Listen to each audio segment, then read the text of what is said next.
감사합니다. 오늘은 히브리서 11장 이제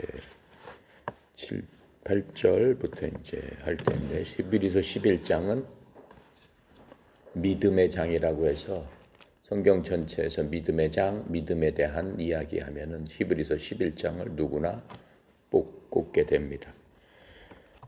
믿음이라는 게 굉장히 막연하지만은 성경은 믿음이 어떻다라고 하는 믿음의 효과, 믿음의 목적, 믿음의 필요성, 이런 모든 것들을 분명하고 확실하게 얘기하고 있습니다.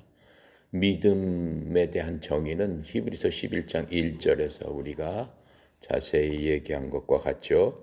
히브리서 11장 1절에 보면은 믿음은 바라는 것들의 실체요, 보이지 않는 것들의 증거다라고 말씀을 해주셨습니다. 그래서 믿음이라는 것들은 하나님의 말씀을 듣고 또 하나님을 바라보면서 그 하나님에 대한 확신을 갖고 그 확신에 따라서 우리가 행동하고 우리가 거기에 따라서 소망을 갖고 살아가는 그러한 것들의 근본이 믿음이다라고 성경은 말씀해 주고 계세요.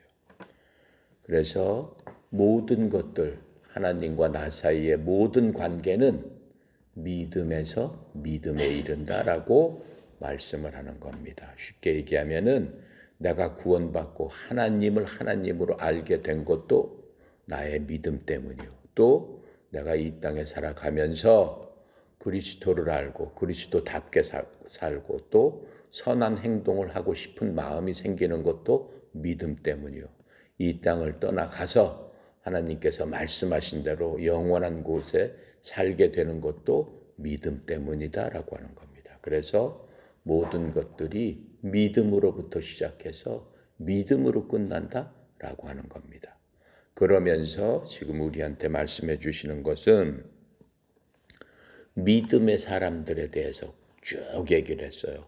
여태까지 히브리서에서 우리가 배운 것들은 믿음의 대상에 대해서 배웠습니다. 아무리 우리가 믿음이 많다고 하더라도 우리가 믿는 그 믿음의 대상이 믿을 만한 대상이 아니면 어떻게 되는 거예요? 그 믿음은 공허하게 되는 겁니다. 그 믿음은 헛것이 되는 겁니다. 그래서 과연 믿음의 대상, 이 믿음의 대상이 믿을 수 있는 그러한 대상인가를 먼저 알아야 되는 거예요. 그래서 우리가 여태까지 배운 게 뭡니까? 히브리서 1장부터 10장까지 쭉 배운 게 그리스도라고 하는 믿음의 대상에 대해서 공부한 겁니다. 그리스도라는 메시아라는 구원자라는 인간으로 오신 예수님이 바로 구원자, 바로 우리의 믿음의 대상인데 그 믿음의 대상이 어떠한 대상인가를 우리한테 성경은 얘기해 주고 있는 거예요. 그러면서 역사적인 사실, 우리 인류가 만들어져서 이제까지 6,000년이 지났는데 우리 믿음의 대상이 현실적으로 우리 손에 잡히고 우리한테 보여주는 그때까지의 기록들, 즉 예수님께서 오신 게 지금부터 2,000년 전이고 세상은 만들어진 게 예수님 때까지 4,000년 전이었기 때문에 4,000년 동안의 기록들을 쭉 우리한테 보여주면서 그 사이에 너희들이 믿었던 믿음의 대상들이 어떠했는가라는 것들을 보여주는 겁니다. 믿음을 위해서 사람들은 신앙을 갖지 않습니까? 종교를 갖지 않습니까? 얼마나 많은 종교가 있고 얼마나 많은 신앙이 있습니까? 그런데 그러한 모든 것들은 믿을 만한 게 아니다라고 하는 거예요. 신실한 게 아니다라고 하는 거예요. 그러니까 여러분들이 그러한 것들을 믿어봤자 배신감만 느끼게 되는 거고 그런 걸 믿어봤자 허무하게만 된다라고 하는 것들을 성경은 비교를 하면서 알려주고 있어요. 그러면서 우리한테 이스라엘 백성, 특히 이스라엘 백성, 한 민족을 택해가지고 그 민족을 시험적으로 하나님께서 모든 민족들을 다 할 수는 없지 않습니까? 그러니까는 그 민족 중에서도 가장 어떻게 보면 가난한 민족, 약한 민족, 그 다음에 이 세상에서 별 볼 일 없는 그러한 민족, 그 민족을 택하셔가지고 그 민족이 하나님이 말씀하시는 믿음의 대상을 믿었을 때 어떻게 되느냐. 그 다음에 그 위에 다른 민족들, 그 이스라엘 민족보다 아주 번창했던 민족들, 세계를 지배했던 민족들, 그들이 믿었던 믿음의 대상하고 하나님이라고 하시는 분을 믿는, 그 하나님을 믿는 그 대상을 목표로 하는 이스라엘 민족하고 비교를 해주시면서 계속 얘기를 해주시고 계시고, 또 이스라엘 민족 중에서도 이스라엘 민족들이 몇천 년 동안 믿어왔던 믿음의 대상, 그분도 훌륭한 대상이죠. 하지만 그것보다도 이제는 더 나은 대상, 그리고 이때까지 하나님께서 이스라엘 민족에 때 약속했던 어떻게 되고 더 나은 무엇이가 올 것이다 라고 약속했던 그 약속의 성취, 약속의 예언이 이제 이루어졌는데 바로 이 대상이다라고 하는 것들을 여태까지 쭉 얘기해 준 거예요. 그래서 창세기부터 시작해서 우리가 쭉 봐왔던 겁니다. 창세기 출애굽기를 통해서 우리가 봐왔던 겁니다. 그리고 이제 히브리서에서도 이제는 니네들이 이제 알지 않겠느냐라고 하는 거예요. 그리스도 예수님께서는 훨씬 여태까지 믿었던 것보다 어느 신보다도 더 나으신 분이다라고 하면서 오직 유일한 신은 그리스도 하나님이신데 너희들한테 이제 실체로 보여준 바로 그 그리스도를, 니네가 인간적인 사람으로서의 그 니네가 믿는 신을 보지 않았느냐라고 하는 거예요. 그분이 바로 하나님이고 그분이 바로 메시아고 그분이 바로 그리스도다라고 하시면서 믿음의 대상에 대해서 확실하게 우리가 알고 배우고 느끼고 공부하고 한 것들을 이제 믿음의 사람들을 통해서 확인을 시켜주시는 그러한 장이 이 11장입니다. 11장. 그래서 이 여태까지는 누구한테 쭉 얘기를 했어요. 아브람. 구약이 4,000년이라고 했어요. 4,000년 딱 가운데는 2,000년이에요. BC 2,000년. 2,000년의 중심적인 인물이 누구예요? 아브람이에요. 그래서 우리가 지난 시간에는 그 아브람 이전 사람들, 그 BC 4,000년부터 BC 2,000년 사이의 사람들, 즉 아브람이 왜 중요하냐면 아브람을 통해서 이스라엘이라는 민족을 내가 만들겠다 하시고 아브람이 죽고 500년 후에 누가 나왔어요? 모세가 나왔죠. 모세를 통해서 하나님께서 율법이라는 것들을 주셨어요. 그래서 아브라함을 기점으로 해서 이제 이 구약에서는 중요한 기점을 나누고 있습니다. 그래서 지난 시간에는 아브라함 전의 사람들, 맨 처음에 인간 아담 이후에 아벨을 얘기했고 그 다음에 에녹을 얘기했고 노아를 얘기했어요. 이제는 8절에 보면 이제 아브라함부터 시작을 해서 그리스도까지 쭉 이제 믿음의 사람들을 얘기하고 있습니다. 오늘은 그 이야기를 한번 해보도록 하겠습니다. 8절입니다. 다 같이 해보겠습니다. 믿음으로 아브라함은 부르심을 받았을 때 순종하여 장래의 유업을 받을 땅으로 나아갈새 갈 바를 알지 못하고 나아갔으며 라고 하면서 믿음으로 이렇게 딱 얘기를 하고 있습니다. 아브라함과 사라의 얘기는 우리가 너무나 잘 알고 있습니다. 우리가 출애굽기를 공부하면서 아브라함부터 시작이 되죠. 왜 그러냐면 이스라엘 민족의 시조가 아브라함이기 때문에 아브라함부터 얘기를 안 할 수가 없습니다. 근데 그 아브라함은 어떠한 사람이라고 그랬어요? 믿음으로 아브라함은 부르심을 받았을 때 순종했다고 그랬어요. 아브라함 한 사람을 하나님께서는 부르셨어요. 아브라함은 어디에 살던 사람이에요?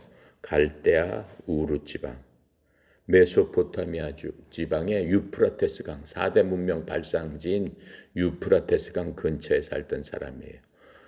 유프라테스 강 근처 거기는 지금의 어디냐면 이라크 바그다드.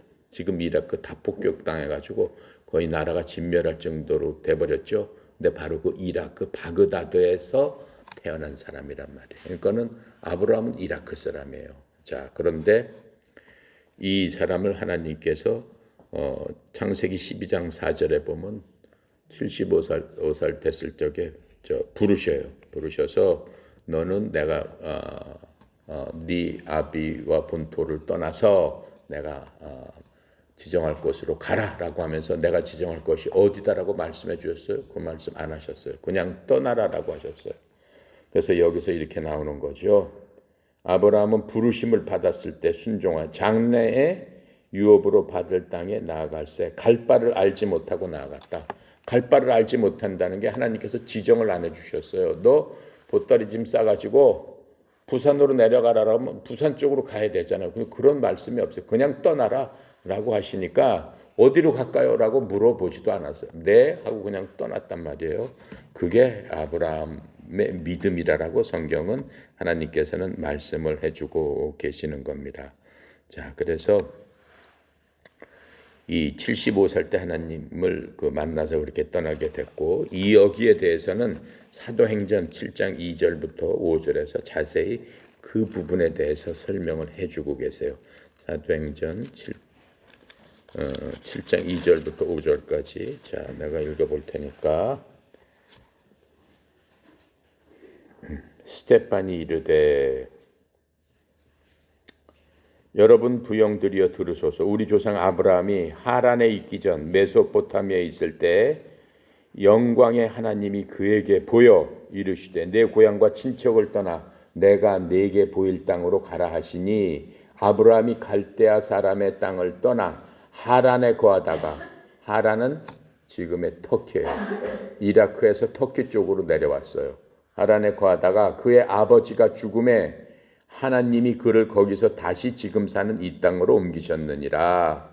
그러나 여기서 발붙일 만한 땅도 유업으로 주지 아니하시고 다만 이 땅을 아직 자식도 없는 그와 그의 후손에게 소유로 주신다고 약속하셨으며 또 하나님이 또 이같이 말씀하시되 그 후손이 다른 땅에 나그네 되리니 그 땅 사람들이 종으로 삼아 400년 동안을 괴롭히리라 하시고 이렇게 얘기를 했단 말이에요.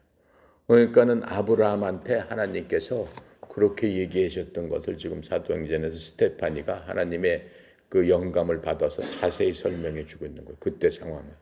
자, 그런데 그 뭐라고 얘기를 했어요? 자기한테는 땅 한 평도 주지도 않고 자식도 없고 아무것도 없었는데 네 후손에게 엄청난 것들을 주리라 이렇게 말씀을 하셨다라고 하나님께서 아브라함한테 그렇게 말씀하셨다라고 하는 겁니다. 자, 그것을 바로 믿은 게 누구예요? 아브라함인데 하나님께서 그 아브라함의 그 믿음을 크게 보셨다라고 하는 거죠. 그래서 아브라함은 첫 번째 하나님께서 너는 의로운 자다라고 말씀하시고 너는 내 친구다라고 말씀하신 첫 번째 사람이에요. 그게 아브라함이에요. 그래서 아브라함이 지금도 믿음의 조상이다 이렇게 얘기를 하게 되는 거예요. 아브라함은 그런 믿음을 가진 사람이다 라고 하고, 자 9절 볼게요. 9절에 믿음으로 아브라함이 부르심을 받았을 믿음으로 그가 이방인의 땅에 있는 것 같이 약속의 땅에 거류하여 동일한 약속을 유업으로 함께 받은 이삭 야곱과 더불어 장막에 거하였으니. 자, 믿음으로 하면서 그 모든 일들을 믿음으로 했다라고 하는 거예요. 누굴 믿는 거예요? 하나님과 하나님의 말씀을 믿었다라고 하는데 모든 일들을 살아있는 동안 그렇게 했다라고 지금 얘기를 하고 있습니다. 그래서 이들이 낯선 나라에 머물듯이, 그렇죠? 뭐라고 얘기했어요? 그가 이방의 땅에 있는 것 같이. 이방의 땅에 있는 것 같다는 얘기가 뭐예요? 그건 어디를 가든 낯선 나라에 있는 것 같이 약속의 땅에 거류하여 동일한 약속을 유업으로 함께 받은 이삭과 야곱과 더불어 어디에 거했다? 장막에 거했다라고 얘기를 해요. 왜 집을 짓지 않고 장막에 거했었고, 장막이라는 거는 텐트를 치고 그냥 텐트에다가 여러분들 뭐 야영 가면 텐트 치잖아. 텐트를 왜 쳐요? 거기다 집 져봤자 소용없잖아. 그렇잖아요. 어디 뭐 여행 가면은 바닷가에다 막 집을 져요? 아니죠. 다 텐트 치잖아. 왜 텐트를 쳐? 왜 텐트 쳐? 집을 안 짓고 여행 왔는데. 거기다가 집을 짓는 사람은 이상한 사람 아니야? 여행 가서? 왜? 바로 떠나야 되잖아, 오후면은. 근데 무슨 집을 줘?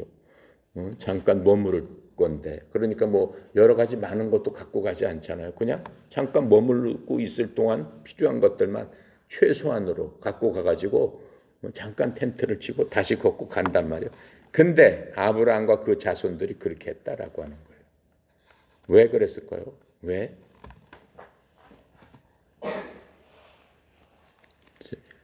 그 땅 자체가 자기가 영원히 머무를 곳이 아니다라는 것을 알기 때문에. 무엇으로 알았어요? 믿음으로 알았어요. 하나님께서 믿음으로 네가 갈 곳은 여기가 아니다라고 했기 때문에 최종 목적지까지 가야 되니까 언젠가는 갈 것이니까 이 땅에다가 내가 뿌리 박고 살지 않겠다라고 하는 겁니다. 그래서 거기다가 장막을 쳤다라고 성경은 말씀해주고 계시는 겁니다.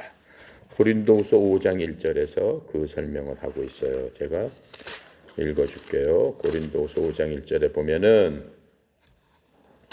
만일 땅에 있는 우리 장막 집이 무너지면 하나님께서 지으신 집 곧 손으로 지은 것이 아니요 하늘에 있는 영원한 집이 우리에게 있는 줄 아느니라.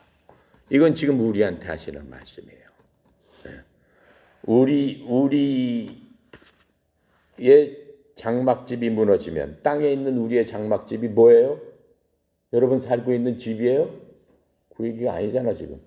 땅에 있는 우리의 장막집이 무너지면 하나님께서 지으신 집 곧 손으로 지은 것이 아니요 하늘에 있는 영원한 집이 우리에게 있는 줄 아느니라. 무슨 뜻이야? 우리 몸이 이 땅에서 잠시 머물고 있는 장막집이다라고 표현하는 거예요. 여기서는 우리한테 하시는 말씀이에요. 아브라함처럼 우리가 믿음으로 살고 아브라함처럼 믿음으로 나아갈 적에 우리가 분명히 아는 것은 우리가 이 세상 떠나서 이 장막집이 무너지면은 영원한 집으로 간다라고 하는 거예요. 영원히 죽지 않는 그 몸으로 간다라고 하는 거예요. 이 말씀을 우리가 아브라함의 이 장막집에 비유해서 지금 이렇게 우리한테 주시는 그 말씀. 근데 아브라함은 그렇게 살았다라고 하는 것들을 성경은 믿음으로 그렇게 살았다라고 얘기를 해주고 있어요. 10절입니다. 이는 그가 하나님이 계획하시고 지으실 터가 있는 성을 바랐습니다. 뭘 바랐어요? 믿음으로 바란 거죠. 즉 새 예루살렘을 얘기하고 있는 겁니다. 하늘에 있는 예루살렘을 얘기하고 있는가? 이것은 계시록 21장 2절에 있습니다. 이게 9절의 이유예요. 장막을 자기가 친 이유는 영원한 집을 바라고 있기 때문에 장막집, 임시 거처에 살 수 있었다라고 하는 거예요. 즉 하늘에 있는 예루살렘. 히브리서 10장 34절에서 지금 우리가 본 거죠. 34절에 뭐라고 써 있어? 그 옆에 너희가 갇힌 것을 동정하여 너희 소유를 빼앗기는 것도 기쁘게 당한 것은 뭐라고 했어요? 더 나은 영구한 소유가 있는 줄을 압니다. 더 나은 영구한 소유가 어디에 있다라고 그랬어요? 이 땅에 있는 게 아니고 하늘에 더 나은 영구한 소유가 있는 줄 압니다. 그렇기 때문에 이 땅에서 어떻게 당해도 아무 상관이 없다라고 하나님께서는 우리한테 말씀해주고 계세요. 애통해하지 말라라고 얘기해주고 계시는 거예요. 왜 그래? 더 나은 영구한 소유가 네 소유가 더 나은 게 이거보다 훨씬 나은 게 어디에 있는데? 하늘에 있는데라고 말씀해주고 있는 것들을 우리가 봤습니다. 11절 12절입니다. 믿음으로 사라 자신도 나이가 많아 단산하였으나 잉태할 수 있는 힘을 얻었으니 이는 약속하신 일을 미쁘신 줄 알았습니다. 이러므로 죽은 자와 같은 한 사람으로 말미암아 하늘의 허다한 별과 또 해변의 무수한 모래와 같이 많은 후손이 생육하였느니라. 자, 이것도 우리가 이미 봐온 겁니다. 믿음으로 살아도 믿음으로 어떻게 했어요? 자식이 날 것을 기다렸다라고 하는 거예요. 하나님께서 75세 때 아브라함을 만나서 자식도 아무도 없는데 데리고 나가서 별들 보여주면서 네 씨가 저 별들처럼 많을 거다라고 했어요. 75살이면 인간의 육체 나이로는 굉장히 나이가 많은 나이잖아요. 그런데 그때 자식을 낳을 거다라고 하면서 별처럼 많다라고 하니까 아브라함이 어떻게 생각해? 여러분 같으면 어떻겠어? 75살이면 이제 곧 죽을 나이인데 네 별처럼 이렇게 많이 있을 거야라고 생각하니까는 어떻게 생각이 들어요? 여러분 같았으면 이거 뭐 뻥인가 뭔가라고 했는데 아브라함 아멘 했단 말이에요. 예, 그 말씀대로 이루어질 것을 제가 믿습니다. 아멘이라는 거는 그런 뜻이에요. 네, 동의합니다. 예, 그것을 제가 믿음으로 받아들입니다. 그런 뜻이에요. 그래서 우리가 성경 말씀을 하고 뭐 할 때 교회에서 아멘 아멘 하는 거는 그건 좋은 거예요. 자기 믿음을 고백하는 거예요. 네, 저한테도 그렇게 이루어질 것을 저도 믿습니다라고 해서 아멘 그러는 거예요. 아멘이 그런 뜻이에요. 자, 그런데 아브라함은 하나님께서 그 말씀하실 적에 아멘 했어요. 네, 그럴 줄 믿습니다라고 얘기를 했어요. 그때 자기 부인의 나이는 몇 살이에요? 10살이 적어요. 65살이에요. 내 부인에게서 씨가 나타나서 이렇게 될 것이다라고 했어요. 얼마 동안을 기다렸어요? 25년을 기다렸어요. 아브라함 나이가 몇 살이에요? 100살이 됐어요. 부인 나이는 몇 살이에요? 90살이 됐어요. 하나님께서 그 약속대로 씨를 주셨어요? 안 주셨어요. 남자 나이가 100살이 되고 여자 나이가 90살 됐으니까 생산 능력이 있어요? 없어요? 없어요. 성경은 여자가 죽었다라고 얘기하는 거예요. 생산 능력이 쇠해졌다라는 거예요. 남자나 여자나 힘든 거예요. 자식 낳기가. 그렇죠? 그렇게 됐어요. 근데 어떻게 했어? 그 사이에 어떻게 한 거야? 아브라함이 약 85살 됐을 적에 하나님의 그 약속을 기다리지 않고 자기네들 스스로 아브라함과 사라가 생각을 했어요. 야, 하나님께서 10년을 기다리셨는데도 자식이 없네. 이렇게 하다간 우리 후손도 없이 그냥 늙어 다 죽게 생겼다. 옛날에는 후손이 그렇게 중요했어요. 지금도 후손이 중요하잖아요. 우리나라에. 그래서 옛날에는 뭐 3대 독자, 4대, 뭐 구미야 오기야 해가지고 키우잖아요. 지금 좀 많이 그런 것들이 없어졌지만 얼마까지만 해도 그랬어요. 지금도 남자가 없으면 그 집안에 대가 끊긴다고 하잖아요. 그러니까는 수천 년 전에는 얼마나 더 했겠어요. 그러니까는 어떻게 얘기를 해? 그 부인 사라가. 이제 내가 너무 늙어서 애 낳을 수 있는 기력도 없고 생리적으로 낳을 수도 없으니까 당신이 내 종을 취해서 젊은 여자한테서 아기를 하나 낳으세요. 그래서 대를 이어야 될 게 아닙니까? 그랬더니 아브라함이 어떻게 생각을 해? 아닙니다.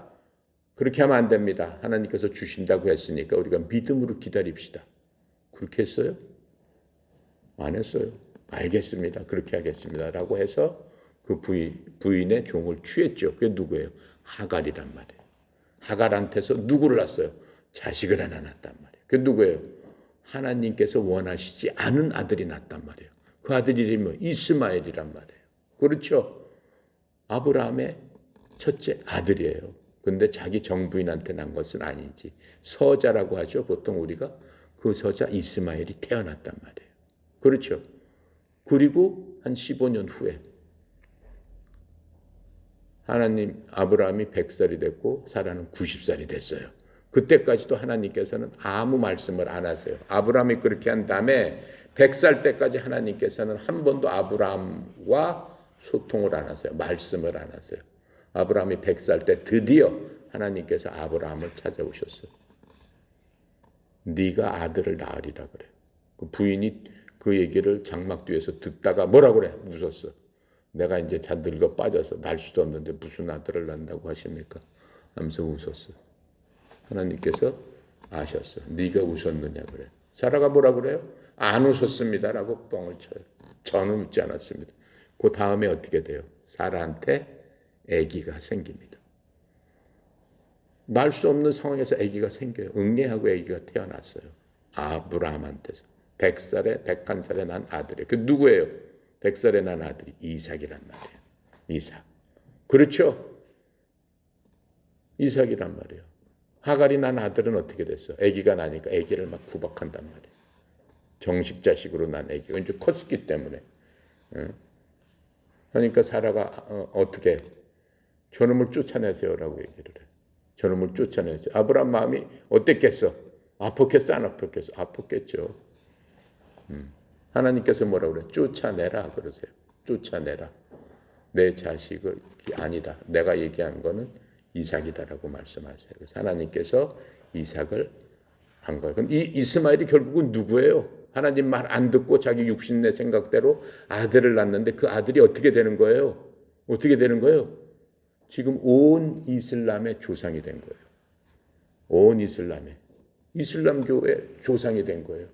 그러니까 온 이슬람교도 아버지는 똑같은 거야. 이스라엘 사람의 그 저기하고 똑같은 거야. 똑같은 아버지한테서 태어난 거야. 그러니까는 서로 아브라함은 내 조상이고 이스라엘은 내 겁니다라고 해서 서로 싸우는 거예요. 지금 정실자실하고 서자하고 싸우는 거예요. 그러니까는 완전히 형제지만은 죽기 살기로 싸우잖아요. 원수지간이 돼가지고 그렇게 된 거예요. 하나님의 약속의 아들은 누구였다? 이삭이었다라고 얘기를 하는 거예요. 그래서 이제 하나님께서 어떻게 아브라함의 아들은 이삭이다. 하나님은 그렇게 말씀을 하시는 거예요. 이스마엘이 있지만 이삭이 야곱을 낳죠. 야곱을 낳고 야곱 안에서 12아들이 나지는 겁니다. 12아들을 낳고 12아들이 이스라엘을 이루는 12지파 족장들이 돼가지고 이 이스라엘이라는 국가를 만드는 거죠. 그 과정 중에서 하나님께서 전적으로 이들과 함께 하시면서 우리가 봐와온 것처럼 이스라엘을 어떻게 보호하시고 하나님을 믿는 사람들은 어떻게 하시고 하는 것들을 계속적으로 믿음으로 걸어가야 된다라고 말씀하세요. 믿음으로 내가 하는 대로 믿어라라고 말씀하세요. 그 이스라엘 지파들은 엄청 적었죠. 하지만 그 옆에 이스라엘이라는 나라는 우리나라랑 비슷해요. 우리나라는 일본, 중국, 러시아 이런 데하고 막 지금 겹쳐져서 조그만 나라잖아요. 조그만 나라. 미국의 한 주만도 53개 주 중에 한 주만도 못한 우리나라잖아요. 더군다나 이렇게 남북으로 갈려서 반밖에 안 되잖아요. 얼마나 작고 약한 나라예요. 근데 하나님께서 어떻게 하시는 거야? 복을 주시는 거예요. 그래서 이 나라들을 다 점령하게 하시는 거예요. 그게 하나님께서 보여주시는 거야. 너네들 남 있는 이 작은 민족하고 이 거대한 수백 배 큰 이러한 나라들하고 어떻게 이러한 나라들이 꼼짝 못하게 내가 강권적으로 너네들과 함께 있을 적에 어떻게 되나를 봐라라고 하면서 역사적으로 보여주고 사건적으로 보여주고 매 순간순간마다 보여주고 있는 그것들을 우리가 알 수 있습니다. 자, 그렇게 하고 우리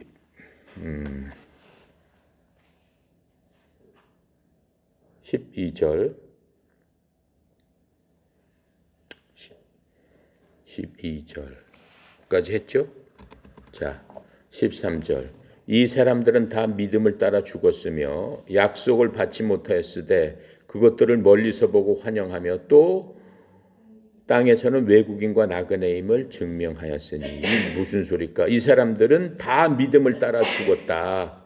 히브리서 3장 1절 한번 볼게요. 뒤로 넘어가서 3장 1절에 보면 그러므로 함께 하늘의 부르심을 받은 거룩한 형제들아 우리가 믿는 도리의 사도이시며 대제사장이신 예수를 깊이 생각하라 라고 얘기했어요. 믿는 도리의 사도이시며 즉 신앙 고백의 사도이신 예수님을 깊이 생각해라 라고 얘기를 하면서 지금 우리가 이것들을 생각을 하면 되겠습니다. 자, 이 사람들 지금 우리가 쭉 얘기했던 모든 사람들은 믿음을 따라 죽었다라고 했어요. 믿음을 따라 죽었지만 믿는 도리를 생각하면서 죽었다라고 하는 거예요. 좀 믿음으로 죽었다라고 하는 거예요. 그런데 그게 뭐예요? 믿음을 도리를 따라 죽었다는 게 즉 그 뒷절의 얘기예요. 믿음의 도리라는 것은 약속을 받지 못하였을 때 그것들을 멀리서 보고 환영하며 이 땅에서는 외국인과 나그네처럼 살았다라고 얘기하는 거예요. 그게 믿음의 도리라다라고 하는 거예요. 그러니까 우리 믿는 사람들은 이 믿음의 도리를 굳게 잡고 끝까지 놓치지 말고 살아야 된다라고 하는 거예요. 무슨 얘기야?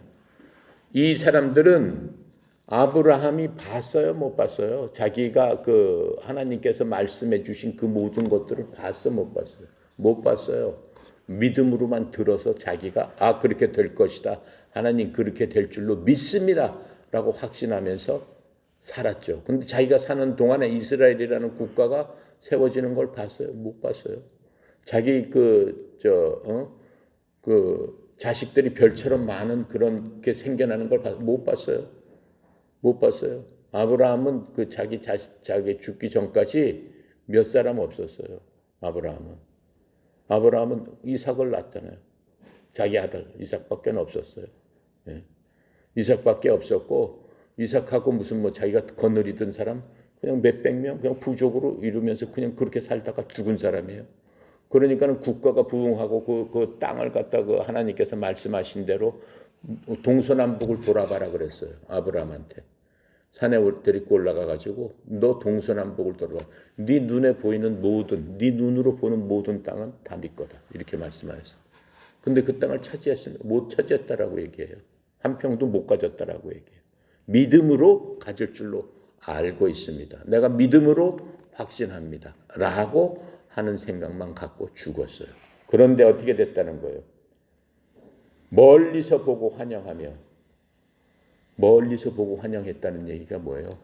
아브라함이 죽어서도 살아있다라고 하는 얘기예요.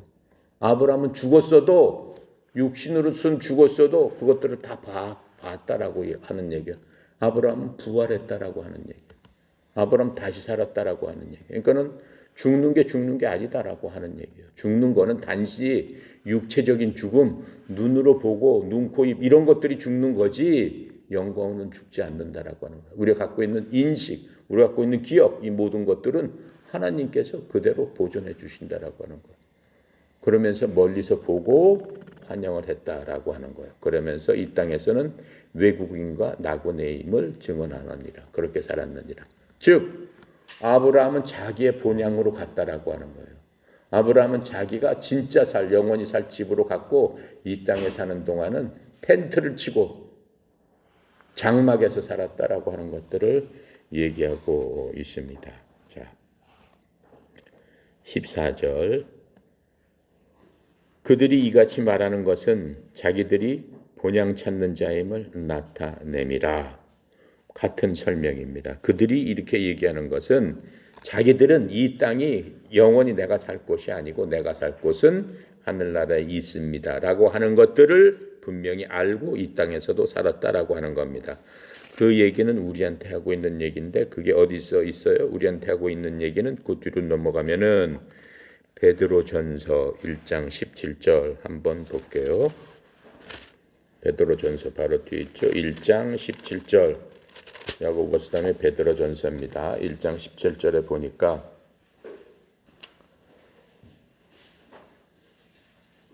베드로전서 1장 17절, 2장 11절. 2장 11절. 사랑하는 자들아 거류민과 나그네 같은 너희를 권하노니 영혼을 거슬려 싸우는 육체의 정욕을 제어하라. 즉 거류민과 같은 우리한테 얘기하는 거예요. 이 땅에 사는 게 뭐야? 나그네 같이 사는 거다. 이 땅에 사는 게 네가 영원 입장에서 뿌리 벗고 거기 사는 게 아니다라고 지금 얘기하는 거. 그렇기 때문에 어떻게 육체의 정욕을 정하라. 육체적으로 네가 이 땅에서 만족하고 육체적으로 이 땅의 것만 바라보고 사는 그게 사실이 아니다라고 얘기를 해주고 있는 겁니다. 또 1장 17절. 외모로 보시지 않고 각 사람의 행위대로 심판하시는 이를 너희가 아버지라 부른즉 너희가 나그네로 있을 때를 두려움으로 지내라. 네가 이 땅에서 살 적에 이 땅이 전부인 줄 알고 사는데 그렇게 살면 안 된다라고 하는 거예요. 이 땅에 살 동안 네가 아버지 집에 진짜 가서 살 동안 어떻게 살아야 된다고 그랬어요. 하나님의 뜻 가운데서 구원받은 자답게 진짜 살 집의 백성처럼 이 땅에서 살아야 된다라고 얘기하는 거예요. 왜 이 땅에서 잘 살아야 된다라고 얘기해요. 왜 이 땅에서 선한 일 하면서 살아야 된다고 얘기해요. 저 집에 갈 백성들은 어떠한 성품을 가져야 된다라고 얘기하기 때문에 그러는 거예요. 저 집의 백성들이 그냥 가는 백성들이 아니다라고 얘기하는 거예요. 물론 우리가 구원을 받고 맨 처음에 이 땅에서 선한 일을 하면서 사는 사람의 첫 번째 조건은 뭐예요? 일단은 구원을 받아야 돼요. 구원의 안식에 들어가야 돼요. 일단 하나님의 너는 내 백성이다라고 하는 도장을 땅땅땅땅 찍어야 돼요. 먼저는. 도장을 찍은 사람은 이 땅에 사는 동안 진짜 살 집에 백성처럼 살아라. 왜 그래? 이 땅은 저 백성들이 그냥 나와 있는 거예요. 여러분들이 도시 생활을 하면서 아주 신사로 멋지게 살다가 아주 사람들한테 막 평판을 좋게 받았단 말이야. 멋지게 막 잘 살았어. 점잖게 매일매일 그렇게 생활하다가 어디 여행 갔단 말이야. 여행 가니까는 그 사람들이 그 사람을 잘 몰라봐. 그러고 그냥 맨쯤 넥타이 메고 점잖게 하다가 어디 여행 가니까는 여러 군데서 오니까 그 사람이 누군지 잘 모르잖아요. 그 여행 복장 입고 간다고 거기 갔다고 해서 평상시에는 잘 하다가 거기 가니까 쓰레기 마음대로 버리고 침 아무데나 밟고 막 퇴퇴거리고 아무데나 오줌 싸고 그러면 되는 거예요? 안 된다는 거예요. 그렇게 갔을 때라도 원래대로 제대로 잘 해서 선하게 살아야 된다라고 하는 것을 말씀하고 있는 겁니다. 자, 그렇게 하고 또 봅시다. 14절부터 16절이죠. 그들이 이같이 말하는 것은 자기들의 본향을 찾는 자임을 나타내니라. 그들이 나온 바 본향을 생각하였더라면 돌아갈 기회가 있으려니와. 그들이 나온 바 본향을 생각하였다라는 게 뭐예요? 아브라함이 자기의 집 이라크 바그다드 그쪽으로 다시 돌아가야 되겠다라고 생각했더라면은 그렇게 돌아가면 되죠. 돌아가면 되는 거죠. 돌아갈 기회가 있으려니와 그들이 이제는 더 나은 본향을 사모하니 곧 하늘에 있는 것이라. 아브라함은 자기 갈대아 우르로 안 돌아갔다라고 하는 거예요. 원래 자기가 태어난 본 고향으로 안 돌아갔다는 거예요. 자기가 갈 집은 하늘에 있는 하나님의 곁이다라는 것들을 생각했기 때문에 그렇지 않다라고 하는 겁니다. 이러므로 하나님이 그들의 하나님이라 일컬음을 받으심을 부끄러워하지 아니하시고 그들을 위하여 한 성을 예비하셨느니라. 아브라함이 믿음으로 내가 갈 곳은 내 갈대아 우르가 아니고 하나님 계신 그곳입니다라고 믿음으로 하나님 앞에 믿음을 보였을 적에 하나님께서 그래 너는 믿음의 자식이다. 내 자식이다 라고 하면서 아브라함한테 하나님께서 하나님으로서 나타나시는 것을 하나님께서 부끄러워하지 않으셨다. 무슨 얘기예요? 하나님께서 허락을 해 주셨다라고 얘기하는 거예요. 그러니까 우리도 하나님을 찾는 자한테는 하나님을 찾으라라고 그랬잖아. 네가 어렵고 힘들 때 하나님을 찾으라. 그럼 하나님께서 은밀한 것을 너에게 보이시리라라고 말씀하고 계시는 거예요. 그러니까 하나님께서 하나님 찾는 자에게는 보여주시겠다라고 얘기하는 거예요. 아브라함한테 한 것들을 우리한테도 말씀하고 계시는 겁니다. 자, 그렇게 하시고 16절에 그들이 이제는 더 나은 본향을 얘기했죠. 자, 17절 갑니다. 아브라함은 시험을 받을 때 믿음으로 이삭을 드렸으니 그는 약속을 받은 자로되 그 외아들을 드렸느니라. 이건 또 무슨 얘기야? 아까 얘기했죠. 아브라함이 100세의 아들을 낳았어요. 그래서 한 18년, 18년 그 사이쯤 지났는데 어느 날 하나님께서 아브라함을 부르세요. 아브라함아 그랬어요. 아브라함이 네 그랬더니 네 자식 이삭을 나한테 번제물로 드려라 이렇게 말씀을 하세요. 자식을 하나 낳는데 그것을 갖다가 불태워서 나한테 그 제물로 드려라 이렇게 얘기를 해요. 아브라함이 뭐라고 그랬겠어요? 마음이 어떻겠어요? 마음이 여러분이면 마음이 어떻겠어요? 귀한 자식이잖아. 100살에 낳은 귀한 자식인데 이제 장성하니까 아들을 드리려니까 모리아산으로 해서 드려라. 그러니까 아브라함이 뭐라고 했어요? 아브라함이 네 그랬어요. 네 알겠습니다 라고 얘기를 했어요. 그러면서 아브라함이 자기 자식과 이삭과 하인들 2-3명을 데리고 길을 떠나요. 2-3일간 걸리는데요. 한 200km 이렇게 걸리는데요. 거기까지 나귀에다가 짐을 싣고 짐이라는 게 뭐겠어요? 번제단에다가 불을 피워야 되니까 불 피울 나무랑 이런 것들 다 싣고 하인들 데리고 산으로 갑니다. 산으로 가서 어떻게 해? 하인들한테 니네들은 기다려라. 산 밑에서 기다려라 하면서 아들한테 이삭아 나무 짐을 쥐고 따라와라 하면서 칼을 들고 나무 짐을 쥐고 산으로 올라가기 시작합니다. 아들이 아버지한테 물어봅니다. 아버지 이거 다 있는데 재물은 어디 있습니까? 이렇게 얘기하는 거예요. 번제단을 하면 재물이 있어서 피를 내고 잡아서 하나님한테 태워야 되는데 재물은 어디 있습니까? 라고 하는 거. 아브라함이 뭐라고 그러겠어? 하나님께서 예비하셨다. 예비하신다라고 얘기하는 거예요. 그러면서 아들을 번제단 위에 산에 올라가서 이 돌단을 쌓고 그 위에 나무를 놨습니다. 나무를 놓고 아들을 손과 발을 묶어버립니다.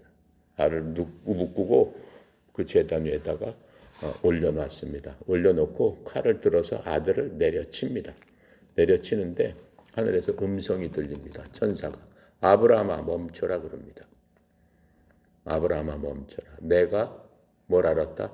내 마음을 알았다. 내가 나를 얼마나 사랑하는지를 내가 알았다. 라고 하시면서 뒤를 봐라 했더니 뒤에 숫양이 뿔이 나무 가지에 걸려서 음매하고 있는 숫양을 발견합니다. 숫양을 잡아라 그러십니다. 그래서 숫양을 잡아서 제단에서 하나님께 예물로 드리는 겁니다. 하나님께서는 아브라함을 믿음을 시험하셨을 적에 아브라함이 그 믿음에서 흔들리지 않고 하나님을 믿는 그 믿음, 그게 아브라함의 믿음인 거예요. 그러시면데 아브라함은 어땠어요? 그 애당초의 믿음이 어땠을까요? 아브라함의 믿음은 이거였어요. 칼로 내려칠 적에 아브라함 마음이 전혀 상하지 않았어요. 왜? 믿음 때문에. 어떠한 믿음? 내가 내 아들을 칼로 찔러 죽여서 피를 낼지라도 바로 하나님께서 내 아들을 살려주시리라. 왜 그래? 하나님께서 아브라함한테 약속한 게 내 씨를 통해서 내 자손이 별들처럼 많게 하리라 라고 하는 믿음을 끝까지 지켰기 때문에. 그러면서 하인을 데리고 올라갈 적에 하인들한테 무슨 얘기를 해요? 만약 아브라함이 어떻게? 아브라함이 자식은 죽이고 그 다음에 자기 혼자 내려올 거면은 나 혼자 죽이고 내려오니까 혼자 내려올 텐데 내려오겠다라고 할 텐데 하인들한테 우리가 내려올 때까지 여기서 기다려라라고 하면서 아들과 자기가 살아서 내려올 것을 확신을 합니다. 하면서 성경에서는 우리라고 하는 것들을 성경에서 보여주고 있으면서 그걸 통해서 아브라함의 믿음이 어떠한 믿음인가를 얘기를 하고 있습니다. 창세기 22장 5절에 이렇게 확신하는 것들을 얘기하고 있어요. 창세기 22장에 나오는 얘기입니다. 이게 22장 5절에 보니까 이삭을 번제로 드리라고 하나님께서 하셨을 적에 22장 5절 읽어볼게요. 이에 아브라함이 종들에게 이르되 너희는 나귀와 함께 여기서 기다리라. 내가 아이와 함께 저기 가서 예배하고 우리가 너희에게로 돌아오리라. 이렇게 얘기를 해요. 그렇죠? 아니면 내가 너희들한테 돌아올 테니까 너희들은 여기서 기다리고 있어. 그러는데 내가 내 아들과 함께 다시 돌아오리라. 아들이 반드시 살아서 돌아올 것을 믿음으로 확신했다라고 하는 겁니다. 18절 그에게 이미 말씀하시기를 내 자손이라 칭할 자는 이삭으로 말미암았으리라 하였으니 하나님께서 아브라함에게 내 자식으로 칭할 자는 이스마엘이 아니고 이삭이다라고 이미 얘기를 해주시지 않았는가 하는 그러한 것들을 마음속에 굳게 믿고 있었다라고 하는 거예요. 그래서 19절에 이제 왜 이삭을 죽였어도 즐거운 마음으로 죽일 수 있었는가라고 하는 얘기가 나와요. 그가 하나님이 능히 이삭을 죽은 자 가운데서 다시 살리실 줄로 생각한지라 비유컨대 그를 죽은 자 가운데 도로 받은 것이니라. 하나님께서 내가 칼로 찔러 죽인 순간에 하나님께서 반드시 내 아들을 도로 살릴 것이기 때문에 살아날 텐데 하면서 기꺼이 찔릴 수 있었다라고 하는 거예요. 그런데 찌르기 전에 하나님께서 멈춰라라고 하신 거죠. 이거는 뭐예요? 비유컨대 그를 죽은 자 가운데서 도로 받은 것이니라. 비유컨대 이건 뭐예요? 예수 그리스도의 예표잖아요. 예수님께서 십자가에서 다 이뤘다라고 하면서 육신적으로 숨이 끊어지고 돌아가셨단 말이에요. 돌아가셨는데 어떻게 되셨어요? 3일 후에 부활하셨잖아요. 하나님께서 다시 살리셨잖아요. 그것을 예표하는 거다라고 하는 거예요. 20절.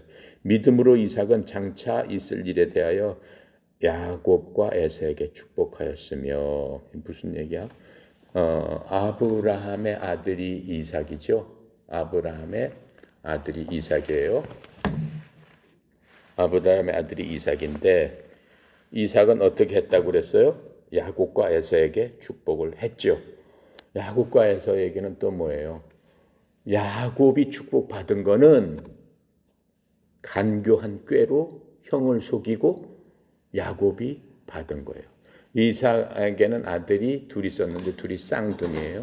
에서와 야곱. 형이 에서예요. 먼저 나왔어요. 그래서 형이 에서고 야곱은 동생이에요. 그런데 에서는 남자답고 기질이 활달해서 사냥꾼이었고 그런 것들을 좋아했어요. 야곱은 머리가 영리했고 사냥꾼보다는 그냥 엄마하고 붙어 있으면서 마마보이식으로 그냥 그렇게 자랐어요. 근데 엄마가 야곱을 동생을 더 많이 사랑했어요. 그래서 이제 이삭이 눈이 멀고 눈이 이제 어두워졌죠. 나이가 많으니까 눈이 어두워지고 죽을 때쯤 돼가지고 아들한테 예전에는 이제 손을 얹어서 축복을 합니다. 자식들한테. 그러니까는 이제 내가 축복을 해야 되겠으니까는 이삭은 누구를 더 좋아했냐면 장자를 더 좋아했어요. 에서를 더 좋아했어요. 에서는 사냥꾼이기 때문에 항상 사냥해서 자기가 잡은 짐승을 갖고 아버지한테 이렇게 대접을 하고 하니까 큰아들을 무척 사랑했어요. 그러니까 내가 이제 에서한테 축복을 할 테니까 에서야 네가 가서 사냥해 온 고기로 음식을 만들어 와라. 그럼 내가 그것을 먹고 너를 축복하마 이렇게 얘기를 합니다. 그 얘기를 누가 듣고 있었어요? 엄마가 듣고 있었어요. 엄마가 듣고 있다가 어떻게 해? 자기 작은 아들한테 얼른 얘기를 합니다. 야곱한테. 야, 네 아버지가 축복을 해주고 한다니까 네가 빨리 내가 음식은 아빠 좋아하는 걸로 만들어 줄 테니까 네가 형인 척하고 가서 빨리 축복을 받아라. 이렇게 얘기를 하죠. 그러면서 얼른 이제 이렇게 만들어서 아버지한테 갖고 가라 그래요. 그랬더니 야곱이 두려워하면서 어머니, 형은 엄청난 털이 많아가지고 아버지가 이렇게 만져보면은 금방 알 텐데 어떻게 내가 아버지를 속이고 축복을 받습니까? 잘못하다 오히려 저주받을까 두렵습니다. 얘야 걱정하지 말아라 하면서 양털로 이렇게 다 변장을 시켜요. 그러면서 이렇게 갖고 가요. 아버지 제가 고기 잡아와서 아버지께 드립니다. 이거 드시고 마음껏 저를 축복해 주세요. 그랬더니 이삭이 이제 눈이 어두우니까는 그래? 이리 와봐라라고 하면서 이렇게 만져봐. 목소리는 그 네 동생 같은데 하면서 이렇게 만져보니까 그래 털이 있으니까 그래 네가 에서로구나라고 하면서 음식을 먹고 누구한테 축복을 해? 야곱한테 축복을 하는 거예요. 야곱한테 축복을 다 해요. 이때 축복을 믿음으로 한 거예요. 믿음으로. 진정한 믿음으로 이삭이 하나님께 이 아들 에서를 축복해 주시고 어떻게 되게 해주시고 앞으로 어떻게 되게 해주시고 마음껏 축복을 해요. 자, 그래서 이제 야곱이 축복을 받은 거죠. 믿음으로 했다라고 지금 얘기를 하는 거예요. 에서한테도 또 축복했다라고 하죠. 에서가 사냥을 다 하고 아버지께 즐겁게 이제 갑니다. 아버지, 제가 받아와가지고 이렇게 했습니다. 아버지 마음껏 드시고 축복해 주세요. 그랬더니 야곱이 이삭이 깜짝 놀라요. 무슨 얘기야? 내가 이미 다 축복을 했는데. 다 축복을 했는데 그랬더니 에서가 어떻게 해요? 엉엉 웁니다. 엉엉 울면서 이놈을 내가 반드시 죽이겠다라고 그래요. 동생을 내가 이놈을 죽여버리겠다라고 하면서 그래도 뭐 좀 남은 게 있지 않습니까? 저도 좀 해주시면 안 됩니까? 그랬더니 일로 와라라고 했는데 이미 내가 다 했기 때문에 믿음으로 다 했기 때문에 너한테도 해주긴 해주는데 너한테는 별로 할 게 없다라고 하지만 조금 해줘요. 그래서 믿음으로 했다라고 하는 얘기를 이제 여기서 나오고 있습니다. 자, 그렇게 하고 21절에 믿음으로 야곱은 죽을 때 요셉의 각 아들에게 축복하고 그 머리에 의지하여 경배하였으며 또 이제 야곱도 그렇게 한 다음에 사실 야곱은 그렇게 하면서 인생의 역경 가운데 하나님한테 그렇게 아버지를 통해서 축복은 받았지만은 역경 가운데 엄청난 시련과 엄청난 그러한 그 고난을 많이 받던 게 야곱이에요. 근데 야곱은 항상 그 못된 꾀가 있어요. 못된 꾀가 있어가지고 무슨 일이든지 그 꾀를 통해서 그렇게 하나님께서 그때마다 훈련을 시키고 연단을 시키고 고난을 시키는 것들을 알 수 있어요. 그래서 야곱은 어떻게 돼요? 그렇게 형을 속인 다음에 도망을 가죠. 외삼촌 집으로 도망을 가서 14년 동안 종노릇해요. 종노릇하면서 부인 둘을 얻어요. 자기 사촌 둘을 레아하고 라헬을 둘 다 그 부인으로 얻어가지고 또 그 외삼촌을 몰래 속여가지고 엄청난 재물을 딱 갖고 이제 도망가는 그런 것들을 우리가 봤습니다. 자, 그러면데 이 야곱이 죽을 적에 그러면서 어떻게 됐어요? 야곱이 제일 사랑했던 게 막내 아들이에요. 막내 아들 요셉이에요. 요셉. 자기가 제일 사랑하는 부인한테서 난 아들이 하나 있었는데 그게 요셉이에요. 요셉. 요셉이 어떻게 돼? 형들이 팔아버려요. 형들이. 이집트 장사꾼들한테 팔아버려가지고 요셉이 엄청난 고생을 합니다. 팔려가지고 한 15년 동안 감옥에서 감방 생활하고 거의 죽게 될 지경이고 막 굉장히 힘들게 했는데 이 요셉도 믿음으로 하나님만 의지하고 하나님만 바라보고 이 땅에서 그 환난과 고통과 감옥 생활과 막 모략을 하고 모함을 하고 했던 모든 것들을 믿음으로 끝까지 바라봐요. 내가 살 곳이 여기가 아니다라고 하는 걸. 그랬을 때 하나님께서 요셉을 하나님의 방법으로 묘하게 그때마다 고난을 통해서 고난이 유익하게 만들어서 그것을 통해서 요셉이 팔려간 그러한 종이 이집트에 뭐가 되는 거예요? 총리까지 되는 거예요. 이집트에서 파라오 다음에 가장 강한 사람이 돼요. 강한 사람이 되면서 온 12식구 자기 형들의 아브라함 그 야곱의 그 모든 식구 자기 형들의 모든 가족까지 구원을 하는 놀라운 역사를 일으키는데 성경은 뭐라고 해요? 요셉이 이렇게 팔려간 게 하나님께서 그러한 때를 예비해서 이스라엘 백성들을 구원하기 위한 하나님의 계획이었다라고 얘기를 합니다. 그러면서 이 야곱이 죽을 적에 야곱이 이제 그 이스라엘 땅이 너무 기근이 들어서 다 죽게 돼 있어요. 전부 다 굶어 다 죽게 돼. 짐승도 죽고 사람도 죽어가는 먹을 게 없어요. 반에 총리가 된 요셉이 자기 형들과 아버지를 다 이집트로 데리고 와가지고 가장 비옥한 땅을 주게 되는 겁니다. 그래서 거기서 야곱이 죽어가면서 요셉하고 이 모든 12지파, 12 아들들을 축복합니다. 믿음으로 하나하나씩 축복하면서 니네들은 앞으로 어떻게 될 것이다 라고 하면서 쭉 축복을 해주는 그 얘기들을 지금 해주고 있다라고 하는 겁니다. 자, 그리고 22절 믿음으로 요셉은 임종시에 이스라엘 자손을 떠날 것을 말하고 또 자기 뼈를 위하여 명하였더라. 그러면서 요셉은 끝까지 믿음으로 이 이집트 땅이 고센 땅이 굉장히 좋은 목초지고 엄청난 좋은 데요. 전번에 우리가 공부했지만은 이집트는 그 목축을 한 국가가 아니에요. 땅이 너무 비옥하기 때문에 1년에 2모작, 3모작을 할 수 있는 그러한 옥토가 있고 엄청난 광야가 있기 때문에 농업을 갖다가 중요시하는 땅이고 전 세계에서 지금 미국 같은 나라예요. 엄청난 풍부한 그러한 물자와 자원을 갖고 있는 나라이기 때문에 굉장히 잘 사는 나라라서 목축업은 주로 이스라엘 사람들만 했어요. 자, 그렇게 해서 이제 했는데 요셉은 그 총리였지만 자기가 머물 곳이 여기가 아니다라고 한 것을 알아요. 죽을 적에 거기서 죽는데 죽을 적에 뭐라고 얘기해? 내 뼈는 반드시 가져가다가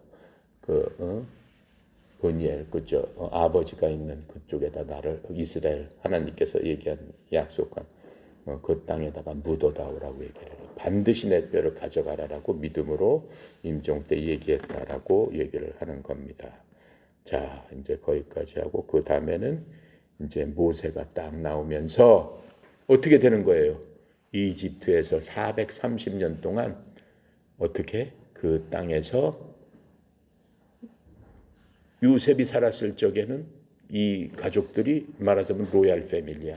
특별 대우를 받으면서 엄청 고귀하게 살았는데 이집트가 외적의 침공을 받고 이집트 왕조가 바뀝니다. 그러면서 다른 왕조가 들어서면서 요셉에 대한 것들을 다 몰라요.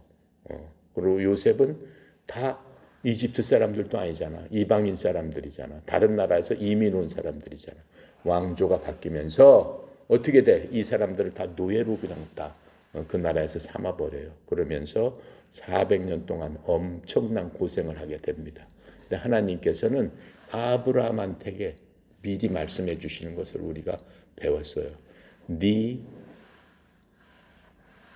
그 후손들이 400년 동안 이스라엘에서 종노릇하다가 구원을 받으리라라고 하는 것들을 미리 말씀을 해주죠. 그러면서 400년이 딱 기한이 찰 적에 누가 나오는 거예요? 모세라는 사람이 하나님의 말씀대로 나와서 그 백성들을 이끌어내서 하나님께서 약속하신 그 땅으로 데려가는 그 얘기가 시작되는 겁니다. 그럼 다음 시간에 하겠습니다. 기도하고 마칩니다. 감사하시오 거룩하신 하나님 아버지, 참으로 하나님의 은혜의 영광을 찬양합니다. 지금 이 시간 하나님께서 우리의 믿음을 위해서 교훈으로 이 땅에 있었던 믿음의 선진들을 통해서 하나님을 믿는 것이 어떠한 것인가, 믿는 사람에 대한 하나님의 보상은 무엇인가, 그들은 그 이후에 어떻게 됐는가를 말씀을 통해서 생생하게 가르쳐 주시고 우리 마음속에 그 믿음을 본받아서 하나님을 이들과처럼 그렇게 믿음으로 살아야겠다라고 하는 그러한 귀한 생각 또 귀한 결심을 갖게 해주시니 주님 감사합니다. 오직 주님 바라보고 의지하는 자들을 본받아 우리도 이 땅에 살면서 이 땅이 내가 영원히 살 곳이 아니요 내가 잠시 머무르는 이러한 육신의 장막에 살다가 하나님께서 우리를 부르실 적에 하나님께서 예비하신 신령한 몸으로 영원한 장막에서 주님을 찬양하며 온전히 행복을 누리며 주님과 함께 동행하며 사는 삶을 위해서 한 발짝 한 발짝 전진해 나가는 저희들 다 되도록 주님 축복하시고 하나님만을 믿는 믿음에서 믿음으로 매일매일의 발걸음이 하나님 기뻐하시는 발걸음 저희 다 되도록 도와주시옵소서. 특별히 우리 선수들 또 교육생들 또 지부장들 전국에 흩어져 있는 모든 회원들 하나님의 은혜 가운데 믿음의 선진을 따라서 한 발짝 한 발짝 걸을 수 있도록 성령님께서 친히 인도하여 주시옵소서. 특별히 성령 이사장님 협회를 또 만들게 하시고 협회를 하나님의 뜻 가운데 운영하게 하시고 또 하나님의 크신 뜻에 따라서 하나님의 이 무한하신 능력이 많으신 그 믿음을 우리에게 허락하시고 그 믿음을 모든 사람에게 전할 수 있는 축복의 통로로 세워 주었사오니 주의 종의 믿음을 더욱더 굳건케 하시고 믿음 가운데서 이 협회가 온전히 하나님 기뻐하시고 하나님 사랑하시는 협회로서 성장시키는데 주의 종을 통해서 하나님 영광 받으시옵소서. 오늘도 모든 것 주께 의탁드리며 감사드리며 예수 그리스도 이름으로 기도드렸나이다. 아멘.